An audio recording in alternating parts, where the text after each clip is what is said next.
नमस्कार दोस्तों, आज के वीडियो का जो टॉपिक है 7 तरीके की पेंशन इनकम। आज के इस वीडियो में हम आपको बताने वाले हैं जिस पर कोई भी टैक्स नहीं लगेगा। Tax treatment of pension under income tax act. तो हेडलाइन समझकर आप समझ चुके होंगे कि पेंशन इनकम के बारे में बताने वाले हैं। 7 तरीके की ऐसी पेंशन इनकम बताएंगे जिस पर आपको एग्जम्पशन मिलता है इनकम टैक्स रिटर्न फाइल करते वक्त। दोस्तों, पेंशन क्या होती है? पेंशन कुछ नहीं, एक रिटायरमेंट बेनिफिट होता है जो आपको रिटायरमेंट के बाद दिया जाता है। ध्यान रखिएगा, या तो आपसे गवर्नमेंट जो आपका एम्प्लॉयर है उससे आपको पेंशन मिलती है, या फिर प्राइवेट सेक्टर के अगर आप एम्प्लॉय है तो उससे आपको पेंशन यानी रिटायरमेंट बेनिफिट दिया जाता है। पेंशन 2 तरीके की होती है, एक तो या तो आपको मंथली पेंशन दी जाती है या फिर आपको एक लम सम में पैसा दिया जाता है।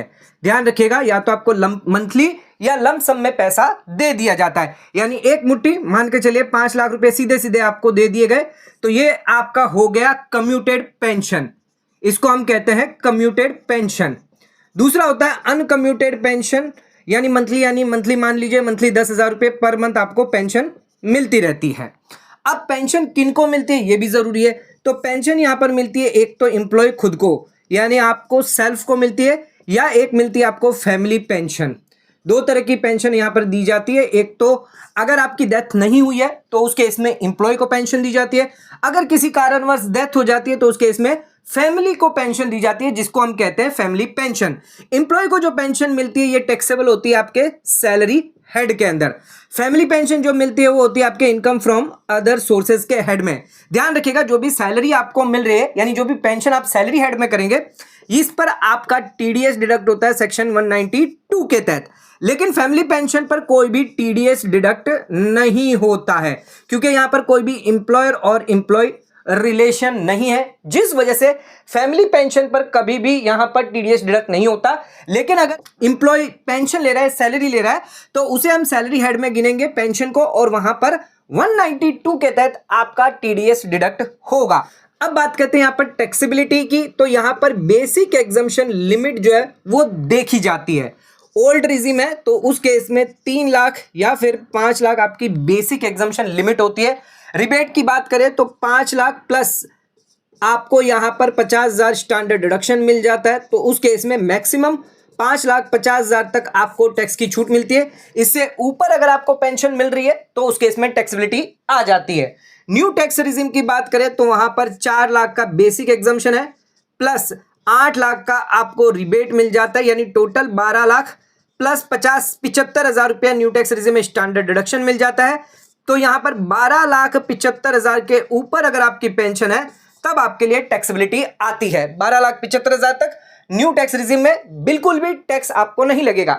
लेकिन यहां पर कुछ 7 ऐसी पेंशन हम आपको बताने वाले हैं जो 12 लाख के ऊपर भी अगर क्रॉस कर जाती है तो उसमें कई बार आपको एग्जम्पशन मिलता है, डिडक्शन मिलता है, जिसके चलते यहां पर आपकी फैमिली पेंशन में आपको डिडक्शन मिल जाता है। यहां पर अगर आपको मंथली पेंशन मिल रही है तो उसमें आपको फायदा मिल जाता है। तो कई बार यहां पर एग्जम्पशन डिडक्शन आपको पहले ही मिल जाता है, जिसके चलते आपकी यहां पर 7 ऐसी पेंशन इनकम है जिसमें आपको फायदा मिलता है। आइए अब बात करते हैं आईटीआर की। तो कौन सी आईटीआर आपको फाइल करनी होती है ये भी यहां पर आईटीआर की बात करते हैं। तो आईटीआर 1, आईटीआर 2, आईटीआर 3 और आईटीआर 4, ये 4 आईटीआर भरी जाती है पेंशन के केस में। तो ध्यान रखिएगा, अगर आपकी सैलरी इनकम है या पेंशन इनकम है तो आपको आईटीआर 1 भरनी है। इसमें आपकी हो सकती है हाउस प्रॉपर्टी की इनकम हो या आपको एफडी से इंटरेस्ट मिल रहा हो। तो अगर ये 3 इनकम आपकी है तो 50 लाख से कम है तो उस केस में आप आईटीआर 1 भर सकते हैं। आईटीआर 2 कब भरेंगे? जब आपकी पेंशन इनकम होती है प्लस अगर आपकी कैपिटल गेन से इनकम है तो उस केस में आप आईटीआर 2 भर सकते हैं। आईटीआर 3 की बात करते हैं तो पेंशन इनकम प्लस आपकी कैपिटल गेन की इनकम प्लस अगर आपकी बिजनेस प्रोफेशन से इनकम है तो उस केस में आपको आईटीआर 3 भरनी है। आईटीआर 4 कब भरेंगे? पेंशन इनकम प्लस आपको यहां पर प्रिजम्पटिव बेसिस पर अगर आपकी इनकम होती है तो उस केस में आपको 44 एडी के अंदर तो आप आईटीआर 4 भर सकते हैं। तो पेंशन इनकम आप ये 4 आईटीआर जो वो भर सकते हैं। जिसमें ITR 2 ITR 3 उन लोगों के लिए है जिनका कैपिटल गेन है। ITR 3 तब होगी तब आपको बिजनेस करना है, या फिर ITR 4 बिजनेस वालों के लिए। ITR 1 और ITR 2 जब होगी जब आपकी बिजनेस की नहीं है, यानी नॉन बिजनेस की यहां पर दी गई है, और ये बिजनेस वालों के लिए दी गई है 3 और 4। आइए अब जानते हैं कौन से ऐसे 7 पेंशन है जिसमें एग्जम्पशन आपको मिलता है, जिसके तहत आपको कोई भी टैक्स नहीं लगेगा। यानी हम देखेंगे taxability of pension under income tax act. तो दोस्तों आज का वीडियो बहुत इंपॉर्टेंट है, तो वीडियो को एंड तक जरूर देखें। चैनल पर नए सब्सक्राइब करें और बेल आइकन पर नोटिफिकेशन पे क्लिक करें, ताकि आपको आने वाले सभी नोटिफिकेशन रिगार्डिंग हमारे वीडियोस रेगुलरली मिलते रहें। आइए स्टार्ट करते हैं अपना आज के वीडियो को बिना किसी देरी के।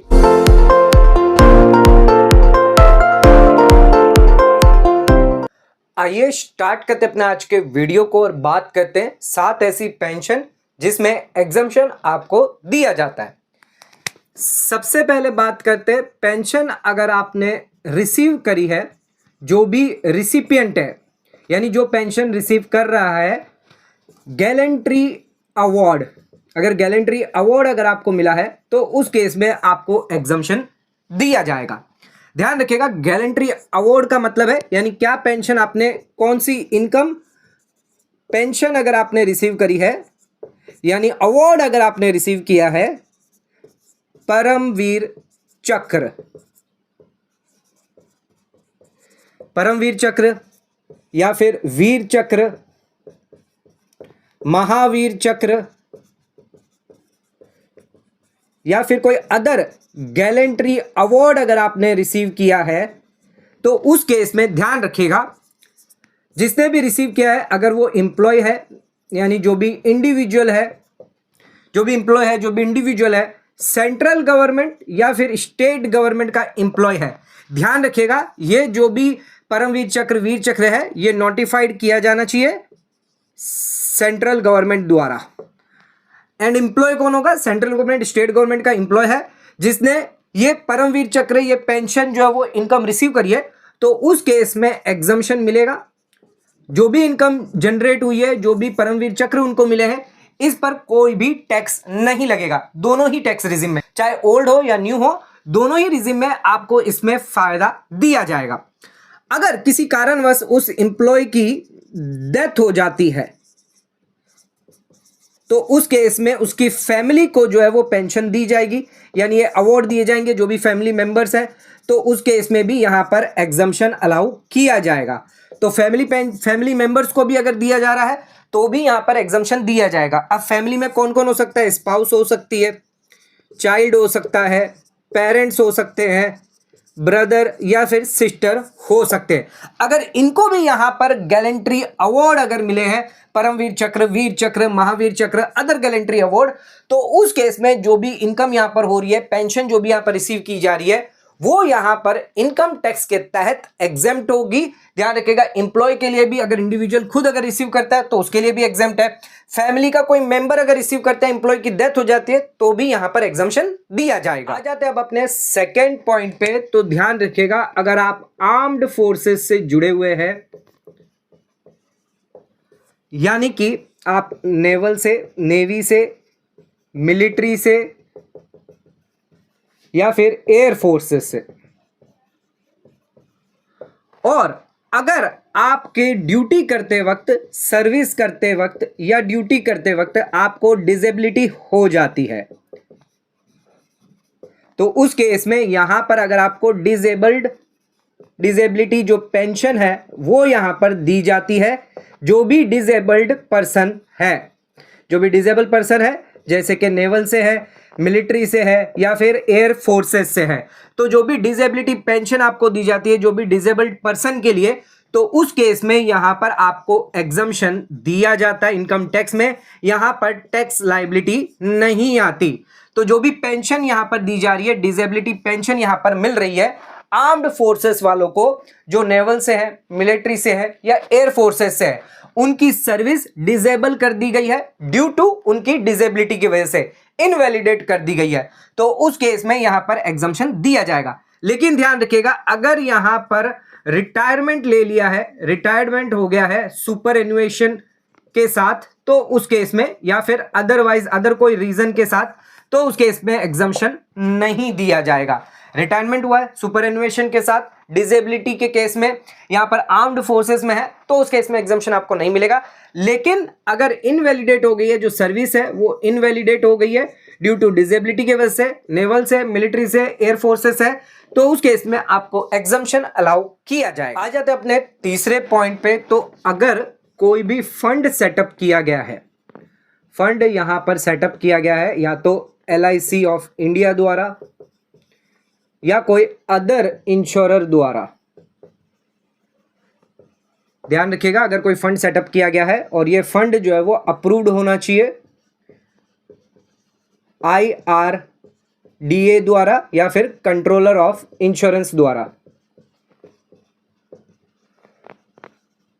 और इस फंड के अंदर अगर किसी ने कंट्रीब्यूशन किया है, अगर कोई भी पर्सन है जिसने यहां पर कंट्रीब्यूशन किया है इस फंड के अंदर, तो उस केस में जो भी इनकम यहां पर रिसीव हो रही है, यानी जो भी पेंशन आपको यहां पर मिल रही है, ये फंड क्या है, एक पेंशन स्कीम होगी।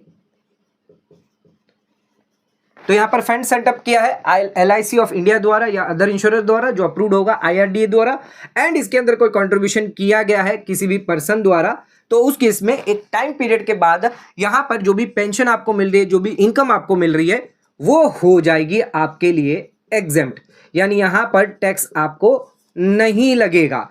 तो ध्यान रखिएगा, अगर आप LIC द्वारा जो भी फंड सेटअप किया गया है उसमें कंट्रीब्यूशन करते हैं, तो उस केस में जो भी इनकम आफ्टर द पीरियड, यानी मैच्योरिटी के बाद, यानी एक टाइम पीरियड के बाद जो इनकम आपको मिल रही है पेंशन के रूप में, तो इनकम जो मिल रही है, पेंशन जो मिल रही है, वो आपके लिए होगी एग्जेम्प्ट, वो यहां पर टैक्सेबल नहीं की जाएगी। अपने फोर्थ पॉइंट पे तो ध्यान रखिएगा, अगर यहां पर आपको अलाउंसेस रिसीव हो रहे हैं फ्रॉम UNO से, यानी यूनाइटेड नेशन ऑर्गेनाइजेशन से, तो यहां पर अलाउंसेस अगर आपको रिसीव हो रहे हैं तो उस केस में आपको एग्जम्पशन मिलेगा। लेकिन एक इंपॉर्टेंट चीज, ये सिर्फ ओल्ड रिजिम के लिए ही अलाउ किया जाएगा, न्यू रिजिम में इसमें कोई भी बेनिफिट आपको नहीं मिलेगा। तो जो भी सैलरी हो गई या फिर पेंशन हो गई UNO द्वारा उनके एम्प्लॉयज को अगर दी जा रही है, तो उस केस में आपको एग्जम्पशन अलाउ किया जाएगा। एम्प्लॉय को दी जा रही है या उनके फैमिली मेंबर्स को दी जा रही है, फैमिली पेंशन रिसीव हो रही है, तो भी यहां पर एग्जम्पशन आपको दिया जाएगा। लेकिन ये सिर्फ ओल्ड रिजिम में मिलेगा, यानी ऑप्शनल टैक्स रिजिम में ही अलाउ किया जाएगा, न्यू रिजिम में ही अलाउ नहीं किया जाएगा। UNO की तरफ से यहां पर जो भी सैलरी पेंशन दी जा रही है वो आपके लिए हो जाएगी एग्जेम्प्ट, उस पर आपको 1 रुपया भी सरकार को टैक्स नहीं देना। जाते हैं अब अपने फिफ्थ पॉइंट पे। तो फिफ्थ पॉइंट बहुत इंपॉर्टेंट है, तो ध्यान रखिएगा, आपको फैमिली पेंशन मिलती है।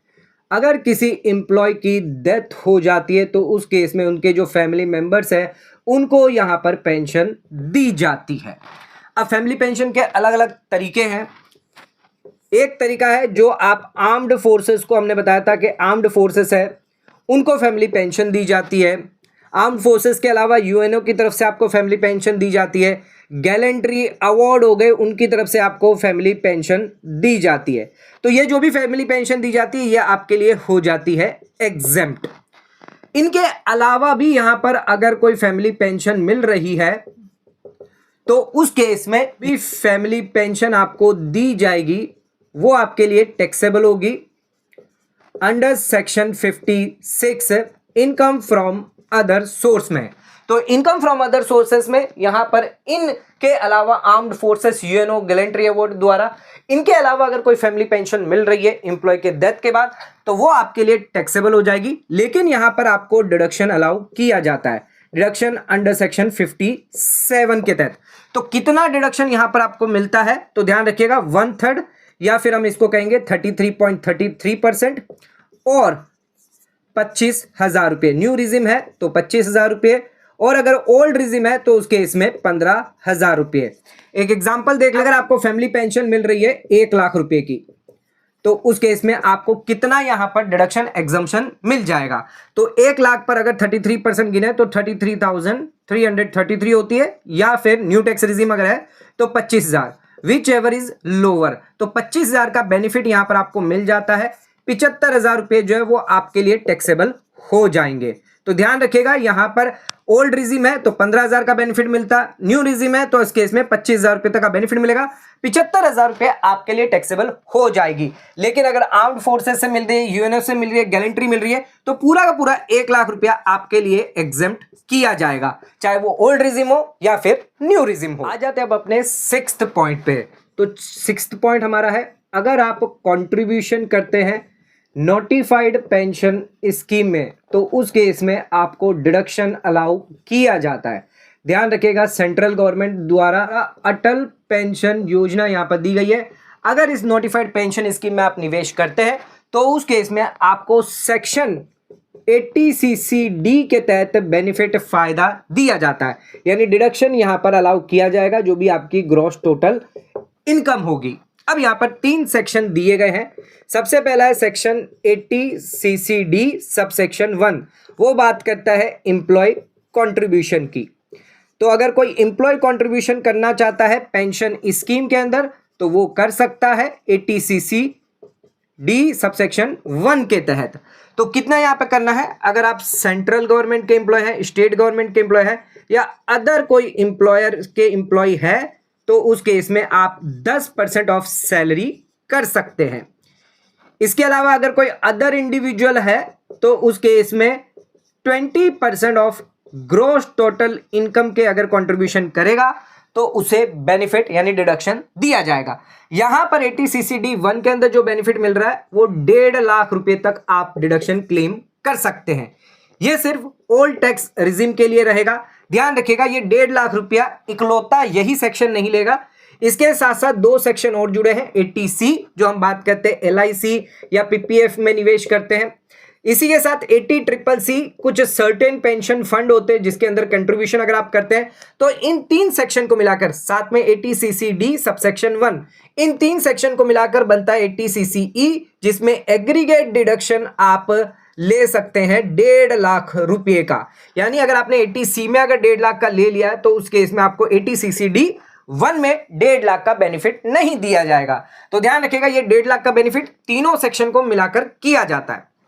इसके बाद आते हैं हम, दूसरा सेक्शन दिया गया सेक्शन 80CC(D) सबसेक्शन 1B, जो बात करता है सेल्फ कंट्रीब्यूशन की। तो अगर आप सेल्फ कंट्रीब्यूशन करते हैं तो उसके इसमें एडिशनल 50,000 का बेनिफिट आपको दिया जाता है, यानी 1.5 लाख का तो बेनिफिट आपको यहां पर मिलता है। इसके अलावा ये एडिशनल फायदा ओवर एंड अबव यहां पर बेनिफिट आपको दिया जाता है, यानी एडिशनल फायदा यहां पर आपको मिल जाता है 50 रुपए का, अगर आप 50,000 रुपए का अगर आप सेल्फ कंट्रीब्यूशन करते हैं। तीसरा यहां पर जो बेनिफिट दिया जाता है ये भी यहां पर आपको ओल्ड रिजीम में ही फायदा दिया जाएगा, न्यू रिजीम में यहां पर बेनिफिट आपको नहीं मिलेगा, ना ही यहां पर 80CC(D)(1) में मिलेगा। अब यहां पर जो तीसरा सेक्शन है जिसके अंदर दोनों ही रिजीम में आपको बेनिफिट मिलेगा, सेक्शन 80CC(D) सबसेक्शन 2। अगर आपका एम्प्लॉयर कंट्रीब्यूशन करता है, अगर आपका जो एम्प्लॉयर है वो कंट्रीब्यूशन कर रहा है तो उसके इसमें न्यू टैक्स रिजीम में भी आपको फायदा मिलेगा, ओल्ड टैक्स रिजीम में भी आपको फायदा मिलेगा। कितना फायदा मिलेगा, सबसे पहले बात करते हैं, अगर आप सेंट्रल गवर्नमेंट के एम्प्लॉय हैं, स्टेट गवर्नमेंट के एम्प्लॉय है तो उसके इसमें 14% ऑफ सैलरी का फायदा आप ले सकते हैं। लेकिन अगर कोई अदर एम्प्लॉयर है तो उस केस में आपको यहां पर देखना है, ओल्ड रिजीम में आपको 10% ऑफ सैलरी का फायदा मिलेगा, न्यू रिजीम में आपको 14% का फायदा दिया जाएगा। तो ध्यान रखिएगा, अगर एम्प्लॉयर कंट्रीब्यूशन है तो ओल्ड रिजीम में आपको 10%, न्यू रिजीम में आपको 14%, सेंट्रल गवर्नमेंट के एम्प्लॉय तो उसके इसमें 14% का फायदा बेनिफिट आपको मिल जाता है। तो अगर आप सरकार द्वारा जारी करी गई पेंशन नोटिफाइड पेंशन स्कीम में निवेश करते हैं तो सेक्शन 80CC(D) के तहत आपको फायदा डिडक्शन अलाउ किया जाता है, ओल्ड रिजीम में भी मिलता है, न्यू रिजीम में भी आपको इसका बेनिफिट मिल जाता है। आ जाते हैं अपने 7 पॉइंट पे। तो ये पेंशन बहुत इंपॉर्टेंट है, इसे ध्यान से समझिएगा। तो अगर आप एक एम्प्लॉय है, ड्यूरिंग लाइफ टाइम अगर आपको पेंशन मिलती है तो उस केस में यहां पर आपके लिए क्या टैक्सेबिलिटी होगी ये जानना आपके लिए जरूरी है। दोस्तों पेंशन जो है यहां पर 2 तरीके से आपको दी जाती है। रिटायरमेंट के बाद आपको यहां पर पेंशन मिलती है। एक होती है आपकी कम्यूटेड पेंशन और दूसरी हमारी होती है अनकम्यूटेड पेंशन।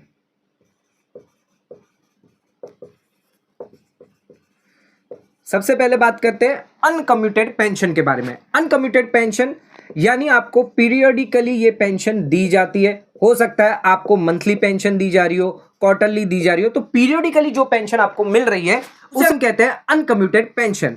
अब ये यहां पर पूरी की पूरी आपके लिए होती है टैक्सेबल।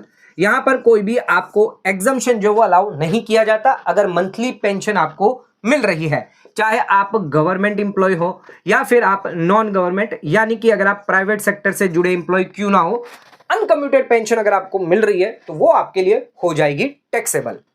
अब आइए बात करते हैं कम्यूटेड पेंशन के बारे में। तो कम्यूटेड पेंशन यहां पर दो जगह से मिल सकती है, गवर्नमेंट की तरफ से, सेंट्रल गवर्नमेंट या फिर स्टेट गवर्नमेंट, लोकल अथॉरिटी से मिल रही है, स्टेट्यूटरी कॉरपोरेशन से अगर आपको मिल रही है, या फिर मेंबर ऑफ सिविल सर्विस से आपको यहां पर पेंशन मिल रही है, या फिर डिफेंस सर्विस से एक्सेट्रा।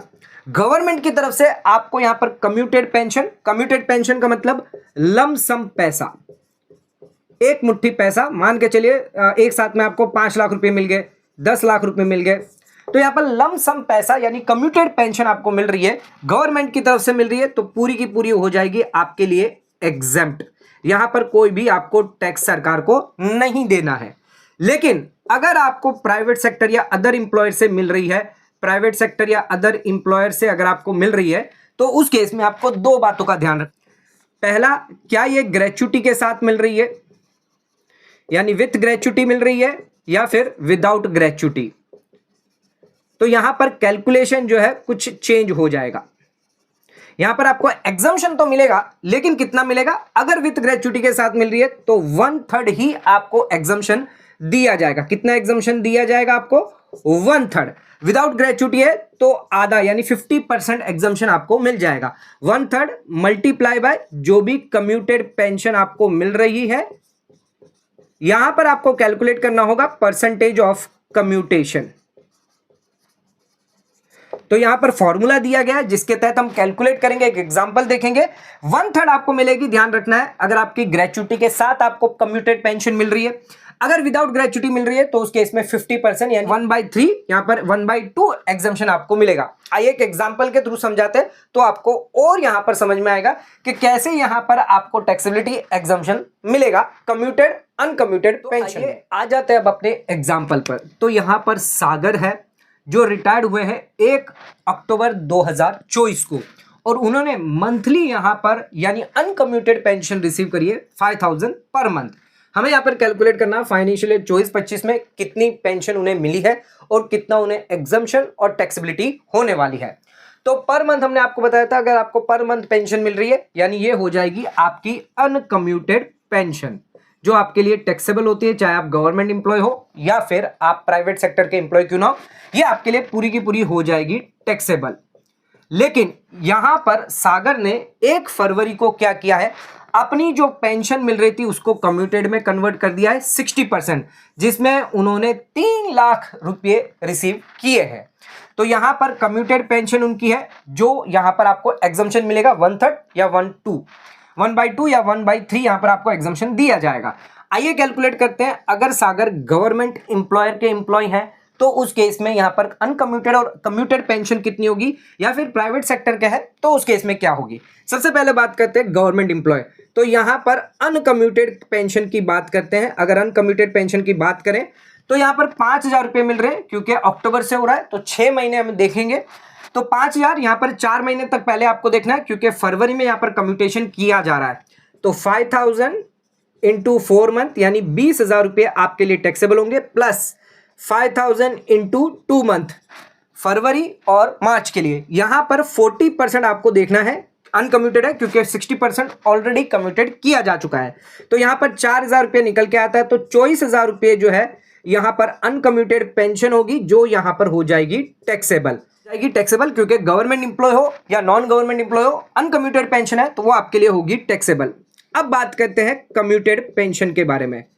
तो यहां पर 3 लाख रिसीव हो रहा है तो 3 लाख रुपए पूरे के पूरे यहां पर हो जाएंगे एग्जेम्प्ट, क्योंकि यहां पर अगर आप गवर्नमेंट एम्प्लॉय है, कम्यूटेड पेंशन मिल रही है तो पूरे के पूरे यहां पर आपको एग्जम्पशन मिल जाएगा, 1 रुपया भी टैक्स नहीं लगेगा अगर आपकी कम्यूटेड पेंशन है। वहीं अगर अनकम्यूटेड पेंशन है तो ये आपके लिए हो जाएगी टैक्सेबल।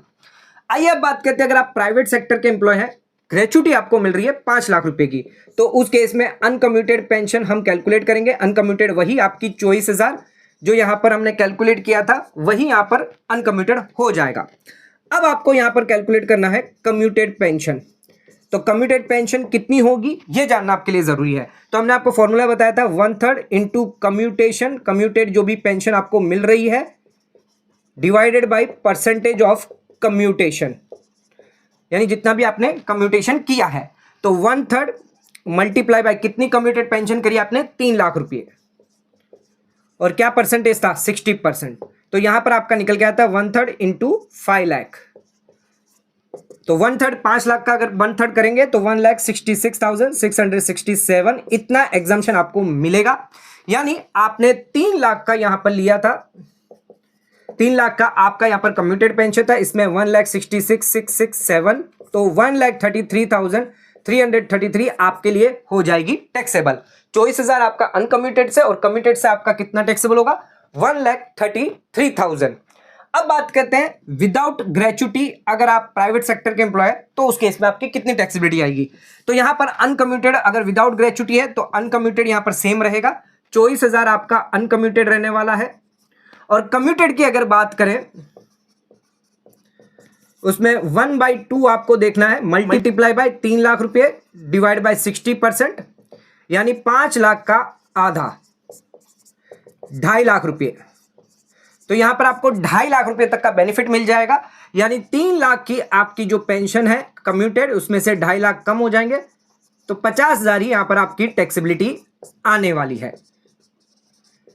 तो कम्यूटेड के केस में अगर ग्रेच्युटी के साथ है तो 50,000 आएगी, विदाउट ग्रेच्युटी के साथ है तो 1,33,303 की यहां पर टैक्सेबिलिटी आएगी। तो इस तरह यहां पर आपको कैलकुलेट करना है, जो भी कम्यूटेड पेंशन आपको मिल रही है, अनकम्यूटेड पेंशन आपको मिल रही है, तो इसके हिसाब से आपकी टैक्सेबिलिटी, आपको एग्जम्पशन जो है वो पार्शियल दिया जाएगा। तो आज के इस वीडियो में हमने आपको जानकारी दी 7 ऐसी पेंशन जिसमें आपको एग्जम्पशन अलाउ किया जाता है इनकम टैक्स के अंदर। कुछ ऐसी पेंशन है जो आपको लिए टैक्सेबल होती है, यानी पार्शियल एग्जम्पशन मिलता है, जो हमने 7वीं देखी थी जिसमें कम्यूटेड और अनकम्यूटेड के बारे में हमने आपको जानकारी दी थी। अनकम्यूटेड पेंशन जो होती है उसमें आपको टैक्सेबिलिटी आ जाती है, लेकिन अगर आपकी कम्यूटेड पेंशन है, लमसम पैसा मिलता है, गवर्नमेंट की तरफ से मिल रहा है तो एग्जेम्प्ट होती है, गवर्नमेंट के अलावा नॉन गवर्नमेंट से मिल रहा है तो उस केस में आपको पार्शियल एग्जम्पशन मिल जाता है। दोस्तों आज का वीडियो अगर आपको पसंद आए तो इस वीडियो को ज्यादा से ज्यादा शेयर जरूर करें, जरूर हमारे चैनल को सब्सक्राइब करें ताकि हमें ऐसी मोटिवेशन मिलती रहे, ऐसे ही अच्छे वीडियोस हम आपके लिए नॉलेजेबल वीडियोस लेकर आते रहें। आज का वीडियो आपको पसंद आए तो वीडियो को लाइक से सब्सक्राइब करना ना भूलें, वीडियो को ज्यादा से ज्यादा शेयर करें। धन्यवाद।